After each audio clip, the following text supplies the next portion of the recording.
Thank you all for joining us today. Before we start today's social media workshop, I would like to acknowledge the traditional owners of the land on which we are meeting, and I pay my respects to the elders past, present, and emerging. And introducing you to our social media guru, Renata, Carli. Ren, all yours. Break a leg. Thank you, Saleha. I would also like to acknowledge the Wurundjeri Woiwurrung people who are the traditional owners of the land and pay my respects to the elders past, present, and emerging. So just a quick overview of what we're going to cover today. We've got a new participant to the workshop. MJ will never let us be. Sorry. So I'll introduce myself in a moment. We'll then go over some goal setting, a little bit of, setting the framework for what you want to achieve from your social media as well as your audience. I'm then going to dive into some of the platforms that you can use, their pros and cons, before zooming in a little bit further on Instagram. And from there on, we'll really focus on Instagram. So I'll go over content, what types of content do well, and how you can, get the most out of your content. We'll talk a little bit about some of the tools that you use, and then hopefully at the end we will have time for questions. I just want to bring up that I've put together a list of resources that I'll distribute probably early next week. So I'm not necessarily going to go into the weeds of how to do things today. I'll more talk about the value of them. And then the resources that I send around to you guys will be, they'll provide us some more, practical tips on how to actually action what I've talked about today. And so we'll have question time at the end as well. So if you do have a question, feel free to drop it in the chat, or, just butt in really if you want clarity on something that I'm saying. Otherwise, just make a note of it. And at the end, if we've got time, I will be able to answer all your questions. Okay, so just for a quick introduction, good afternoon. My name's Renata, Carli. I'm a digital communications specialist. I'm very passionate about helping organisations find their voice and connect with their community online. I have around 12 years of experience in the digital space, mainly within smaller organisations and not-for-profits. So I do understand the challenges of posting content to social media within those contexts. I'm currently the digital lead at the Royal Australasian College of Surgeons, or RACS as I'll refer to it. I mention that because you will see me take inspo from a few of our social media assets today.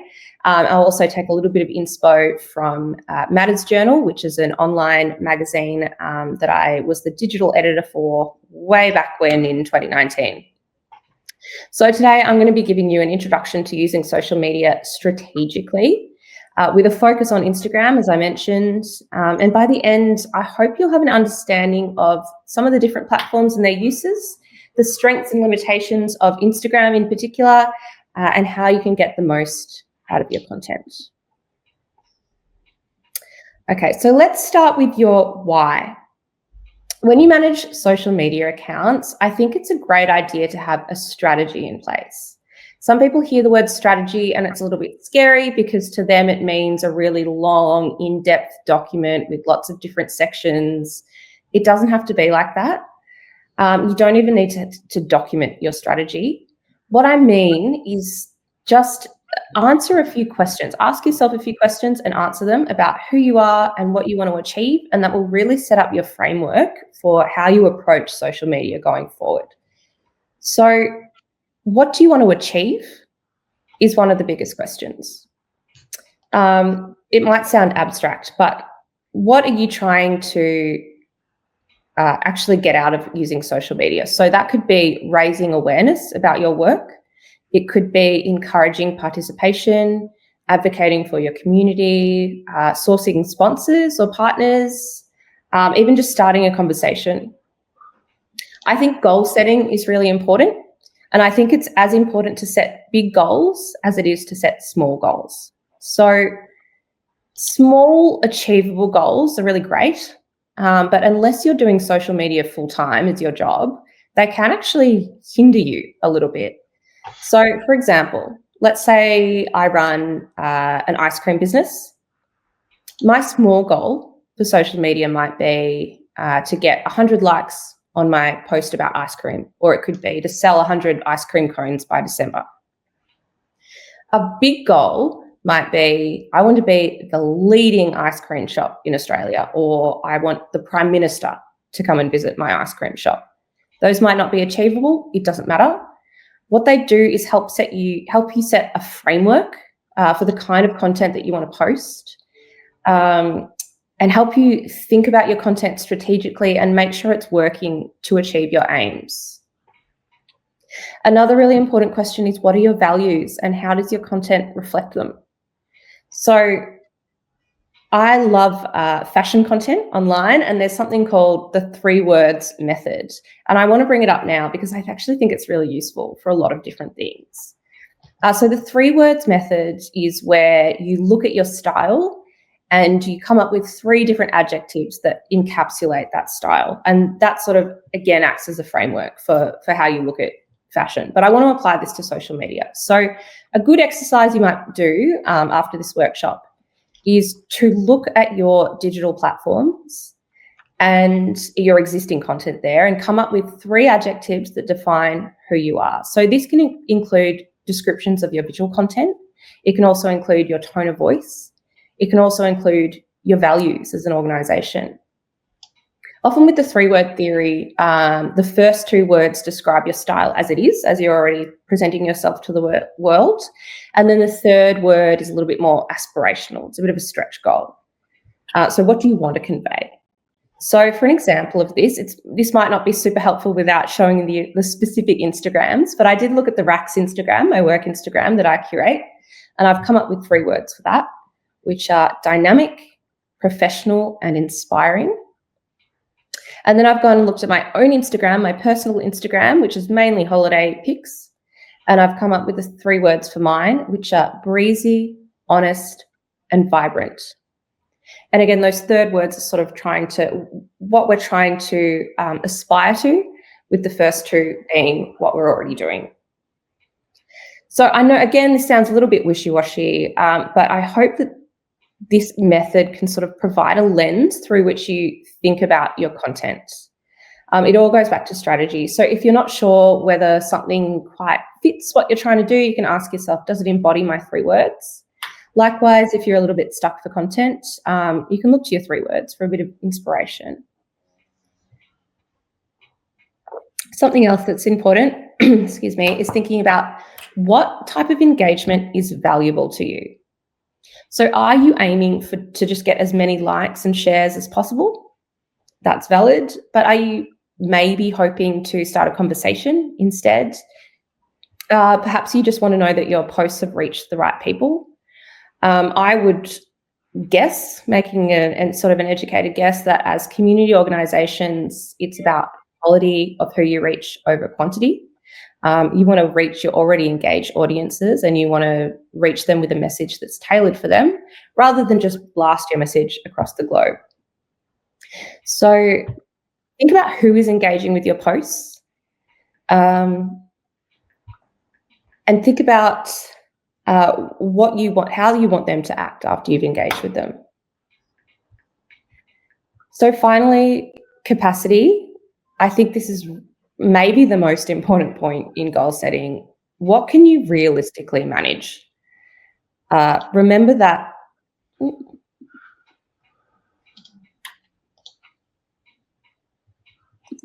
Sorry, Ren, am I doing the slides? Are you doing the slides? I'll do the slides. That's all right. Okay, I thought that might be okay. I'll do the slides.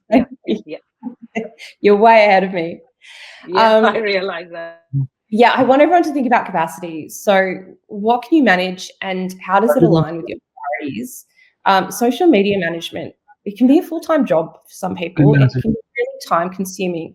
So just make sure you take on what's comfortable for you. Make sure your volume of work aligns with your priorities. If your priority is having fantastic top-of-the-line social media content going out every day and you've got capacity to fulfill that, fantastic. But if you don't, then don't post for the sake of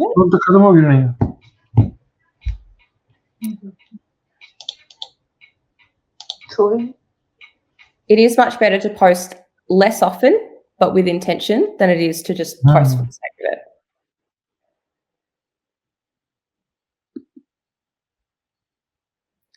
All right, so our audience, another really important thing to think about. Consider who you're speaking to already, but also consider who else out there do you want to reach. Really important to ask yourself, what are their needs? Do they want just access to information? Do they just want to be informed about things that are happening? Or are they looking for maybe support, maybe connection? Do they want to be heard? Maybe they just want to be entertained. And what issues are they interested in? And what challenges are they facing that you can help with? And that last point is really important as well, because you have to remember that your social media as a community-based organisation, it's not just a pamphlet for what you do. It's there to help people. It's there to help your community. So it's really important to ask yourself, what are your audience's needs? How do we understand that? Well, we listen. I remember being in a social media workshop recently and I heard this quote that social media is not about shouting louder, it's about listening better. And the great thing about social media is that you can listen to your audience. People can comment, people can DM you.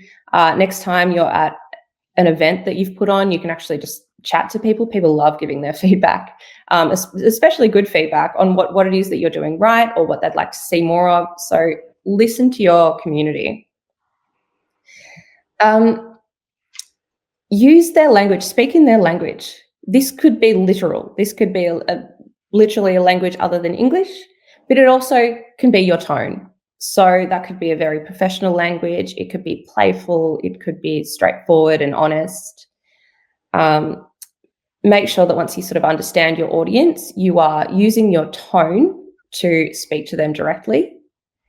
And also remember the audience will often be diverse and with different needs. So not every single post needs to cater to every single audience member.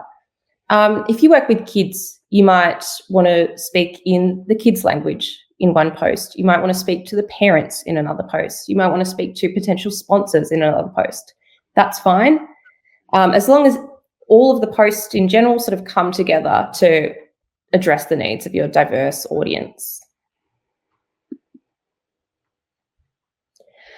All right, so I want to go over some platforms. This slide will be the last one I present on the various platforms, and then we'll dive into Instagram. So as I said, I will leave my contact at the end, and if you have questions on how to use any of the other platforms, please reach out. So there's no one-size-fits-all social media platform. They each have different benefits. They each serve different needs. And I'm going to break down a few and give you a few examples of content that you might be able to post on those platforms just to see if they're right for you. So Facebook is the first one. Facebook is fantastic for mobilizing your community and providing information. Often on Facebook, if you've already got one set up, you'll have an established and already engaged audience. It also allows you to coordinate community. So one thing that does really well on Facebook, or that Facebook is useful for, is event posts. You can create events on Facebook. You can get RSVP invites. This allows you to promote any events that you're running, local workshops, fundraisers, cultural festivals, whatever it may be. It also allows you to see how many people from your community will attend that event. Something else Facebook is great for is volunteer shout-outs or thank yous to donors. A great way to build community recognition and also encourage further involvement in stuff like that. Photo albums, also really good on Facebook. So other platforms are quite limited in how many pictures you can post at a time. But if you've run an event, for example, and you've got a whole bunch of different images from that event that you want to post, Facebook's the place to do it. You can create an album and people can just flick through. You can also tag people, which is great, fosters connection, allows you to share your reach. Next up is Instagram, which we will go into in depth later, but at a high level, Instagram, being a visual platform, is great to humanize your organization and show the impact that you've made. I'll go straight to LinkedIn now because we will spend time on Insta later. So LinkedIn is fantastic for building credibility, attracting partners, any advocacy work that you might be doing. And it's great for professionalizing your organization. So if you do need to try and procure sponsors or partners, that's the place to do it. A few types of content you might want to post on Instagram. Announcements about your milestones, if you've won a grant application, if you have sourced a new partnership, if you've launched a new program, Instagram is the place to do that because that's where your industry networks will be. Mini case studies. So again, if you've run a program that's been really successful, you can talk about how that's impacted a family, a community, an individual. And posts from your organization's leaders. So Instagram allows you to kind of throw the mic out to anyone else within your organization or even your community who might have sort of professional experience in the space, and they can talk to their expertise. They can write sort of a blog post sharing their reflections or any kind of sector insights that they've learned. I'll go clockwise here. So TikTok. I'm not sure if anyone is on TikTok. Yes, definitely, Saleha. So I'm not sure if anyone is on TikTok. These next three might not be as relevant to you as the first three, but I'll go over them anyway. TikTok is great for very casual, sort of trend-driven content. It skews very young, so it's kind of a brave new world out there on TikTok. It's good for stuff like 30-second storytelling. Just talking to camera or sharing interviewing someone or doing a vox pop, sharing what your organization might mean to them. You can also use it for how-to videos. People on TikTok love how-to, so that could be a how to cook a certain dish or how to do a certain dance. TikTok's also really great for cultural sharing. And also voiceover explainers. So that's similar to the second one, short, snappy kind of intros about what you're doing and your community impact. One thing to flag about TikTok, though, is that it's sort of skewed towards virality. So it is quite easy for videos to go viral, and they can get a little bit unwieldy once that happens. So if you want to keep maybe a lower profile, YouTube can be good for that. It still allows video content. It is longer form, although you can actually post shorter form videos on TikTok. How general is the Instagram audience? All ages. Saleha, do you want me to answer these now or at the end? Sorry. Sorry, I should have said, if any of you have questions, there's a private chat on your right. If you have a look at the private chat column, if you look at the columns on the private chat, what am I saying? If you have a look at It's the Friday. right, It's Friday afternoon. Sorry. Just type in your questions, and after Ren finishes, we can go through all of them one by one. Is that all right? Because I also asked a question. So, yeah. All right. Is that okay? Just keep typing your questions. I can see it, and we can ask those questions for everyone. Thanks, Ren. Perfect. All right, I'll get to those at the end. So back to YouTube. YouTube is great for longer form video content or any kind of storytelling, really. You could use it for interviews with community stakeholders. So they could be community leaders, elders, really anyone impacted by the good work that you do, passing down wisdom, passing down stories. It's great for event highlights and reels. So if you've held an event and you've got a wealth of footage from that event, you can stitch it together and post it to YouTube. Also good for explainer videos, very similar to TikTok. People love their how-tos. People love knowing how things work. You can actually use that to your advantage and talk about what your organization does. Or you could provide resources like how to access support or how one of your programs works, anything like that. The value of YouTube as opposed to TikTok is that you can actually restrict content so that it is shareable, but only to anyone who has the link, which means you avoid that going viral and some of those kind of pitfalls when you go viral. You attract comment from a broad range of people. And finally, Blue Sky. So Blue Sky could be replaced with Twitter or Threads. any kind of microblogging platform. I've used Blue Sky as my example because people tend to be moving off Twitter these days. Although there is a really large audience there, it's become quite trolly, and it's also become maybe not the best political landscape to be talking into. So you can use Threads as well, but I think Blue Sky is probably the best, even though it's a nascent platform. It has fantastic values. So Blue Sky, although it's still niche, is useful for kind of thought leadership pieces, creating dialogue within your sector. So some examples of content could be reflecting on community issues. So let's say that there is a policy update announced by the government. You can provide your opinion on that. You can talk about issues like access to care or cultural safety, and you can actually contribute to the narrative in your own voice and weigh in as an organisation.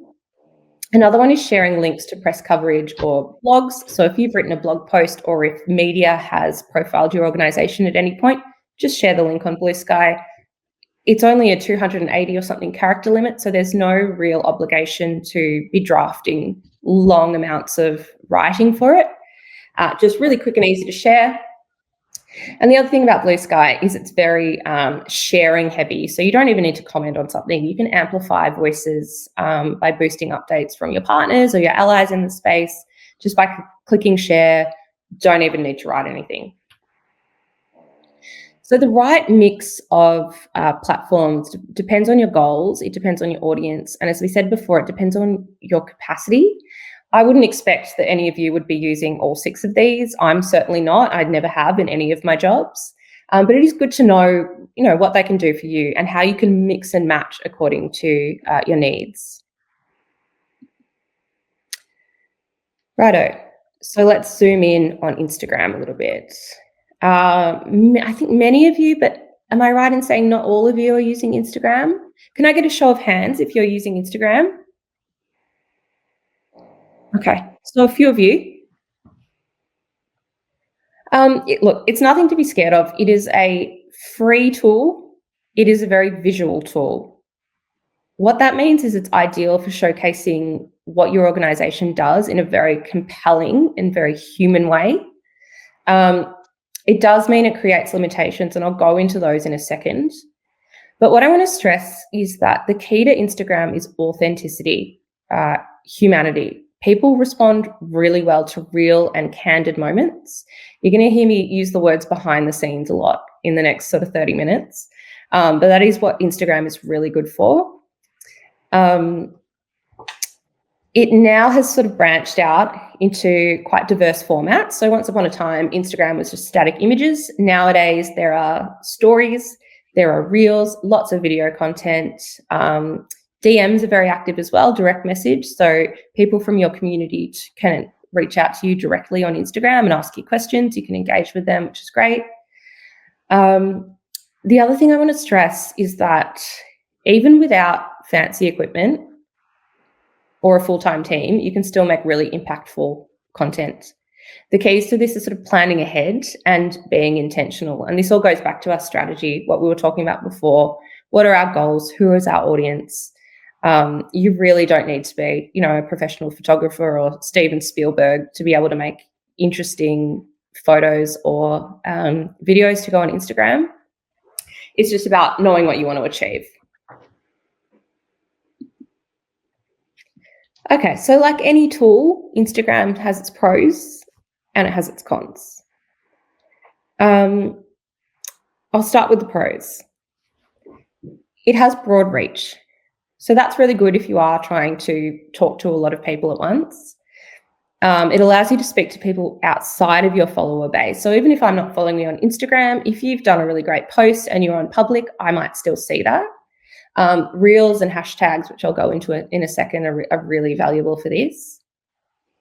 It's also visual storytelling. So it's great for people-focused content. It allows you to showcase your impact and, show the little candid moments that most people don't get to see. We've all heard this saying, a picture paints 1,000 words. This is particularly true for Instagram, and it's particularly great for Instagram because it means you can spend less time writing what you want to say and you can just show it. And in fact, there's not really any need for a caption or words if you don't have it. It's best to do that, but you don't necessarily have to have it. The main storytelling element is your visuals. It also shows personality. So you can show who you are as an organization. You can show sort of what your values are without actually using as many words. If you want to be bold and funny, you can do that on Instagram. If you want to be raw and really open, you can also do that. And finally, direct engagement. So this is actually really important. A lot of social media apps kind of allow for this these days, but Instagram is particularly sort of salient with this. You can get replies to your stories, you can get comments on your posts, you can get DMs. That allows you to connect directly with your community. It means that they have questions. They don't have to go, through email to reach you. They can just DM you on Instagram or just reply to your post and you can give them the answer straight away. But it has its cons. So Instagram is pretty oversaturated. All posts go into a feed and there they compete with each other and they can get lost. And when I say compete, then your posts aren't necessarily just competing with other organizations or people's posts. They can sometimes compete with your own posts. If you post 3 times in a week, those 3 posts can compete with each other. So you do have to be quite strategic about what you post. And you also have to, there's an element of acceptance of like, maybe not everything I post on Instagram is going to be seen by everyone, and that's okay. There are content demands. So because every post needs a visual asset to accompany it, you might not have those visual assets, and that's okay. I'm going to go later into how we can work with that. But it does mean that, if you don't have those visuals readily available and you need to create them, that will create some work for you. It's maybe not the most accessible social media platform. The audience on Instagram is very young, which means that if you are trying to reach an older audience, they might not be particularly comfortable with the platform. It also means if you're trying to reach people with a visual impairment, it's going to be challenging because it is a very visual app and it's not great with screen readers. And lastly, it is algorithm dependent. So Instagram's algorithm, which is what pushes certain types of content into your feed, seems to change week by week, and you're at its mercy on Instagram. In some ways, that's a bit freeing because it's sort of like, well, let's just keep trying different types of content and see what sticks.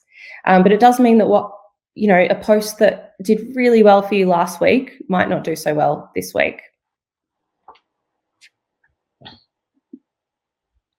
All right, so I'm going to give you some tips on how to make the most of your content on Instagram. Particularly, how do we make good content without burning out? And just a reminder, I will go into the sort of how-tos of each of these in a bit more depth in my resources that I send around. Okay, most importantly, people love people. People respond really well to photos and videos of faces, human faces. We love content featuring real people. So these could be your volunteers, your staff, your community members, anyone who shows up to one of your events. All that kind of thing is much more relatable, engaging than, let's say, a logo or a graphic tile. So show the faces behind your work. Second of all, show your impact. Don't just tell people what you do, show them. Use images, use short videos. Quotes are really, really good. Quotes from anyone that has been impacted by your work. Use these to highlight the difference that you're making in the community. Candid moments, going back to my behind the scenes stuff. Not everything needs to be polished. In fact, it's almost better if it's not. I think we found ourselves in a culture now where there's so much really polished schmick content out there that people are engaging more and more with stuff that feels really human and candid and real. So again, snaps from events, behind the scenes, everyday moments, anything that provides sort of an authentic and human face to your organization. And on the human face, like, remember that often our first touch point with an organization is their logo. If you go to a website or whatever, like the first impression you're going to get of that organization is going to be a logo, which is not going to necessarily resonate with you. Instagram is an opportunity for people's first impression of your organization to be a human face, which is actually really powerful and it's very memorable. Short and sweet. This applies to video content, but it applies, I think, more pertinently to captions. Try and keep your captions brief if you can. Grab your attention quickly using a visual, and I will go into how to do that in a couple of slides' time. But with your captions, try and get to the point. Try and have your key messages in mind when you're writing the caption. People scrolling on Instagram are there to scroll. They're not there to read, let's say, 500 words of a caption. So try and keep it short, sharp, and really sweet. Zoom in, not just with your camera, but with your story.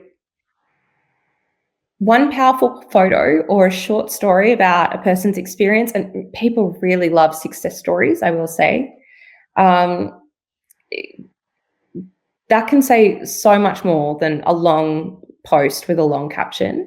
So try and focus on specific moments or details. So let's imagine a tapestry. Let's imagine everything you do as an organization is like a large tapestry. When you step back and look at the whole tapestry, beautiful, very impressive. But what's even more impressive is when you get closer and you look in detail at the tiny little stitches and all of the little small components that make up that tapestry. So try and keep that in mind. And for some examples, that could be an unsung hero of your organization.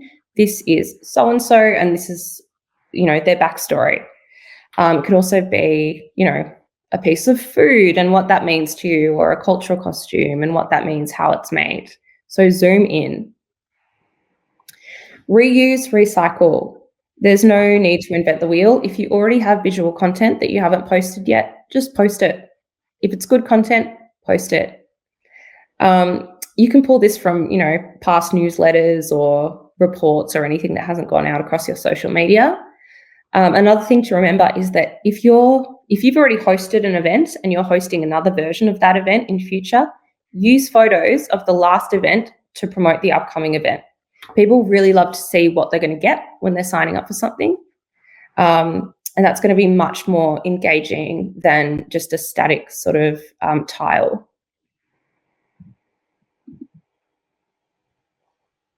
All right, some photo tips. I'm going to go through these at a high level.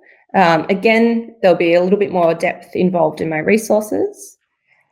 So you don't need a fancy camera to create really good photos.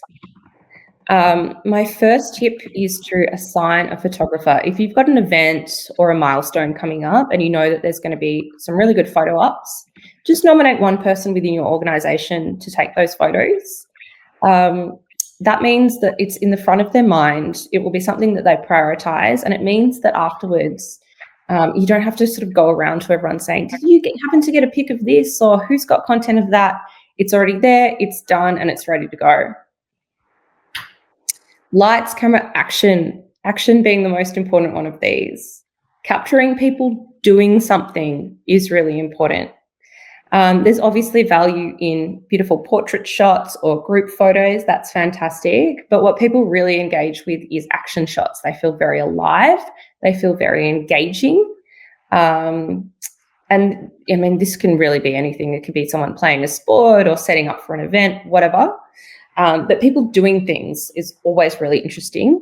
And that leads to my next point, is composition. When someone's doing something, it makes the composition of the photo much more interesting. Think about composition. I know not everyone's a photographer and it might feel a little, abstract to talk about, but you can frame your subject quite thoughtfully. So if you're taking a photo of one person, that's your subject. They don't necessarily need to be in the middle of the frame.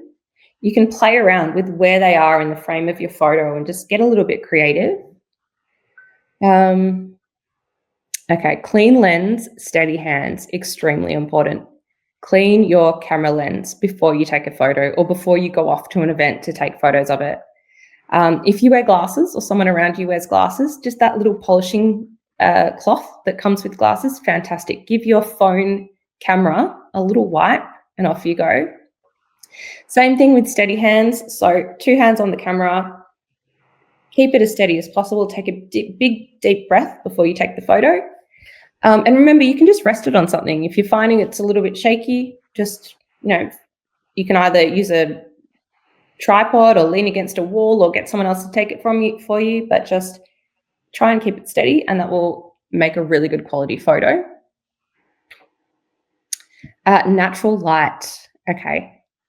Not always possible. Sometimes we do need to take photos at night, but the key things to remember here are make sure the light is not behind the subject, because when the light is behind the subject, it can make the features quite shadowy and you won't be able to see their faces. So if you can, make sure the light source is overhead, whether that's the sun or whether it's an overhead light at nighttime. Try and make sure the light source is overhead, and hopefully you'll get a nice clear shot of their face. And finally, get low.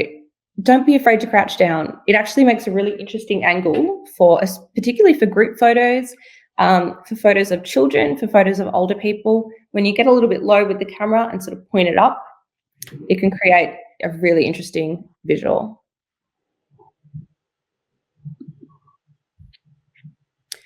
All right, I want to go beyond the Instagram feed for a second, because most of the action on Instagram is now not in those static tiles that you would normally see on your Instagram feed. It's all moving into stories and reels. So stories are really great. Can I get a show of hands who's used Instagram stories before? Okay. Stories are kind of little moments that are captured. And again, I will show you how to do this specifically in my resources, but stories are really perfect for quick and informal updates. Again, behind the scenes, I know I love those words, but they're also great for experimenting because they disappear after 24 hours. So when you post a story, anyone on Instagram scrolling people's stories will get yours show up in their feed, and then after 24 hours, it will disappear. So there's a little bit less pressure to be polished. You could almost think of it as like your organization's sort of daily diary. Obviously, don't post anything on stories that you wouldn't want to be screenshotted and kept for eternity, but in principle, they do disappear after a while. And they do, I think, tend to get more views than your feed posts. And again, you can be very, very sort of casual and really experiment with your tone and your type of content, because the stakes are lower, they go away.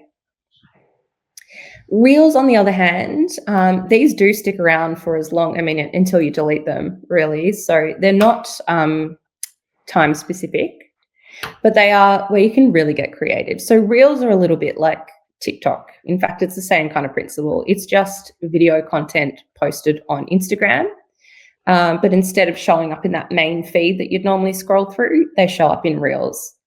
If you've done a really good reel, it might pop into the feed of someone who's never had contact with your organization before. So to that end, they're really, really good to reach new audiences and grow visibility.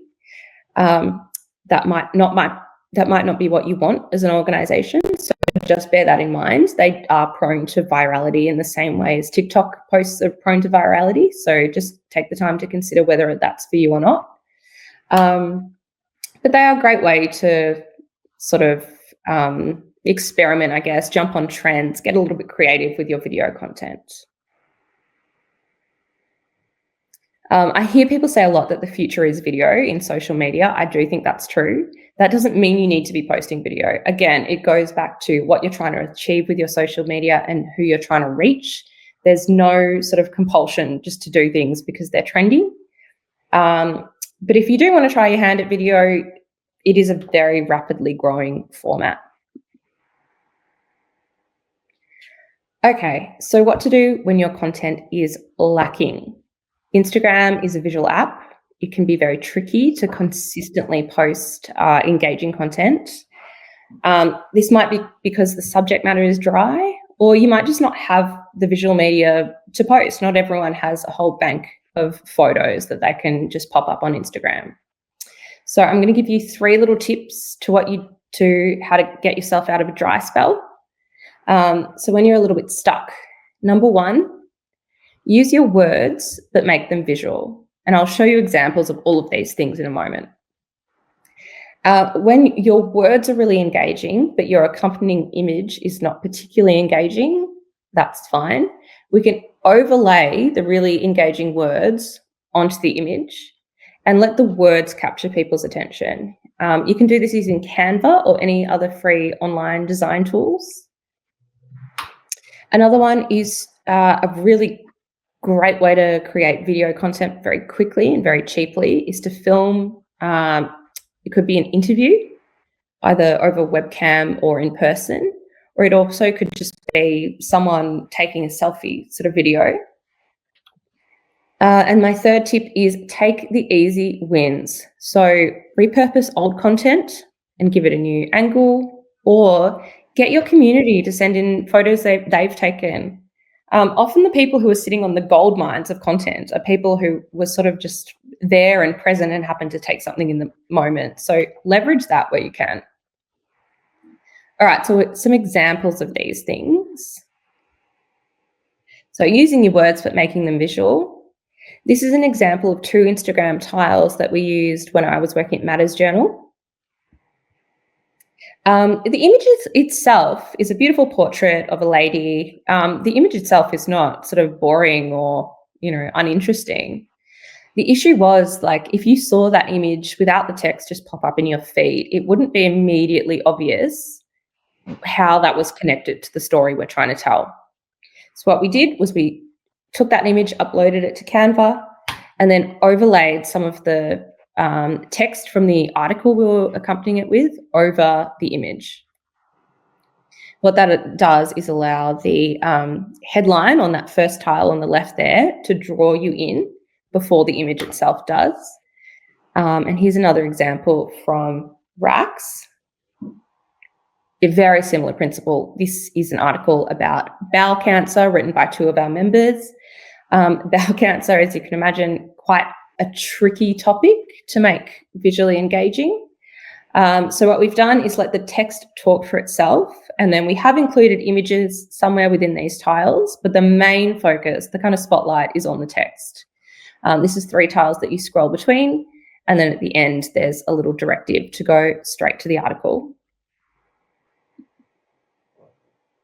All right, interviews and talking to camera. Here are 2 different examples of really, really easy wins with video content.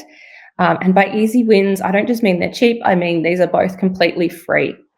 The first one is the current editor at Matters Journal, Ryan, interviewing a founder of a company. They've obviously just set up a Zoom call, they've recorded it, and then they've spliced that into a video that they've posted on their Instagram. The second one is a RACS member, Professor Henry Wu, who was trying to promote our scientific congress in May. Again, just a really simple, I think it was about 50 seconds, him recording himself, talking to camera, super easy.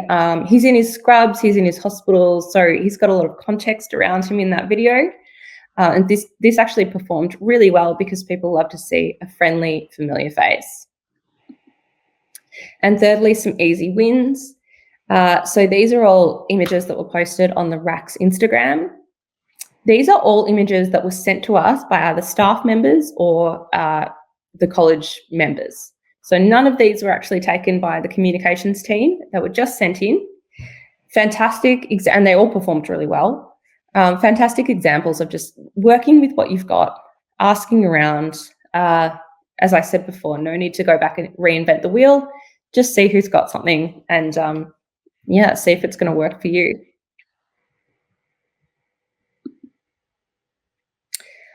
All right.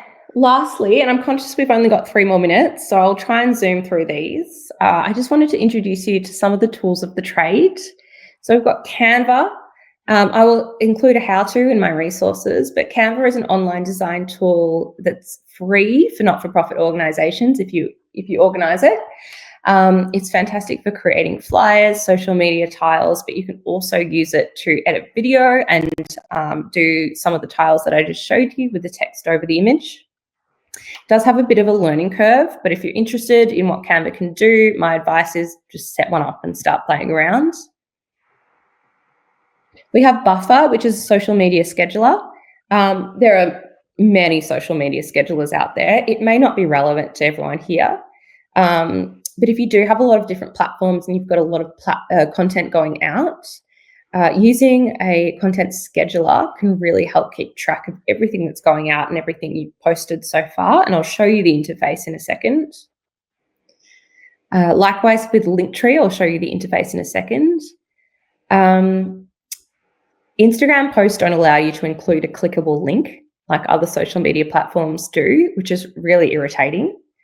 The way you can get around that is by setting up a link tree. So what Linktree does is it allows you to compile all the links that you want to share in your Instagram posts in one clickable list or tree, and that typically lives in your bio.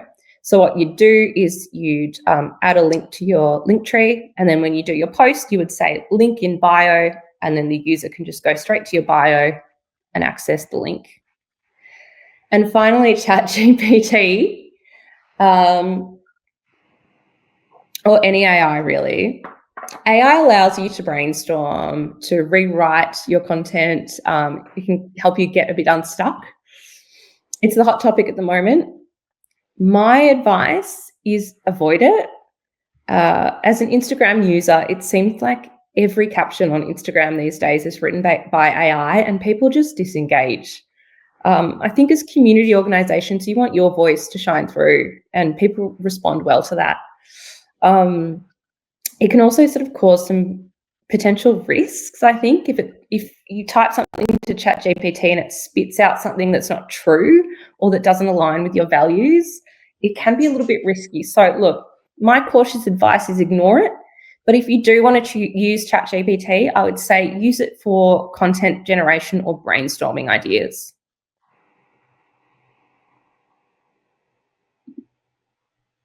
All right, and I've just included, this is this is an example of how Linktree works. So you can see on the left-hand side, we've got Rack Surgeons. That's our Instagram page. You can see our bio with the Linktree underneath. And then when you click on that Linktree, it takes you to the image on the right-hand side. And you can see that we've got all our links listed in the one place. And then this is just an example of Buffer or any other social media scheduler. This is obviously an organisation that has lots of different platforms and lots of content going out. But if you did want to create a content calendar, it is a good and free way to do that.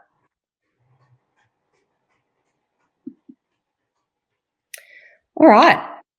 So questions, I do appreciate it's right on 4 o'clock. So I'm going to stick around and answer these questions. If you need to jump off, I understand it's Friday afternoon, please do so. Let me just jump in the chat first and answer these questions. Oh, Blue Sky's 300 characters. Thank you, Saleha. Did not know that. Yep. But that's because I do Blue Sky every week. Yeah, you would know better than anyone. News. 300 characters per, 300. Including the link. So we've got to be very careful with that, Okay, so Shruti asks, does the boost post function on Insta and Facebook work, and how can we make sure it goes to our preferred target audience? That is a really good question. Yes, the boost post function works, however, it is paid. So if you want to use that function, you need to be able to allocate budget to it. I'm more than happy to give you some tips and tricks on how to do this. But what it does mean is that if you do use the boost post function, or even if you want to go a step further and just run a full-on ad on Instagram, it really maximizes your targeting abilities. Once you start, I mean, all of these apps are set up so that you have to pay the money for them to really do anything useful for you. Once you start paying for advertising on Insta and Facebook, you can get really targeted. So if you do have budget to put towards that, or if you're trying to promote something that is a revenue stream and you think it's actually worth the investment, then yes, it works. It works really well. It just is going to cost you money. Thank you. No problem. Kate Shelton, how can we promote events on Insta? Fantastic question. If you don't have budget to boost or advertise, I think stories, leverage stories. As I mentioned before, you can use stories to show yourself setting up for an event or some behind the scenes stuff. Another way is to use your past events to promote the upcoming event, show people what they might be. So, Kate, I know it seems like you might have already some really good content from some of the catch-ups that you've had. So use those. But again, if you did decide that you had budget to advertise, you can actually do that by location. And that would probably be really valuable for you. But yeah, just reuse whatever content you've already got to show people what they can expect from that event if they sign up for it. And Kate has another question. Ren? Yeah, difference between boosts and ads. So ads are more targeted and they're more expensive. So an ad, you can select your audience by, like you actually do this manually. You can select your audience by certain demographics like age, location, interests. Instagram and Facebook, keep tabs on your interests and culture and language and all that kind of thing. When you boost, you don't get to select that stuff. Insta and Facebook will just decide it for you. So ads more expensive, more targeted, boosts cheaper, less targeted. Thanks. Any other questions, anyone? Otherwise, we'll end it here and I'll stop recording. I just have one more, if that's okay. Yeah. Sure. So my question was, as a not-for-profit organization, we are trying to use Instagram a lot more. So I think you said that if you post like thrice a week, then sometimes those posts compete with each other. So what would be the recommended, like how often should we post, or is there no like rule that way? If you post twice a week, I think that's fine. Yeah. I think where you run into issues is if you're posting more than once a day, or even more than once every 2 days, your posts can start to compete with each other. Okay. You have to remember that people are scrolling on Instagram for a finite time each. Some people are scrolling for hours at a time. Some people are only scrolling for 1 hour. So the person scrolling for hours at a time might see all of everything that you've posted. The person scrolling for 1 hour might only see one of your posts. Got it. I guess my main point was like, don't just be posting several times a day for the sake of it. That used to be how the algorithm worked back in the day. It's not anymore. If your post is relevant and aligns with your goals and your values, then post it. Got it. Yep. Thanks, Ren. Thanks so much. Gurinder, did you have any questions? Jatinder, did you have any questions? No, I'm fine. Thank you. Okay. Thank you for joining. Gurinder, do you have any questions? Okay. All right. I don't think Gurinder has any questions. Ren, thank you so much. Really appreciate your time. And yes, the slides, as soon as you send it to me, I forgot to flick to this slide. That is my email address down below. I believe it's also in the invite. You can find me. You can ask Saleha. Please, if you have any questions at all, if you need some advice on something, please reach out. More than happy to chat. And thank you guys so much for giving up your Friday arvo to be here. Thanks, Ryan, and thank you, everyone. Thank you. Thank you for sharing this information, Ren. Thank you.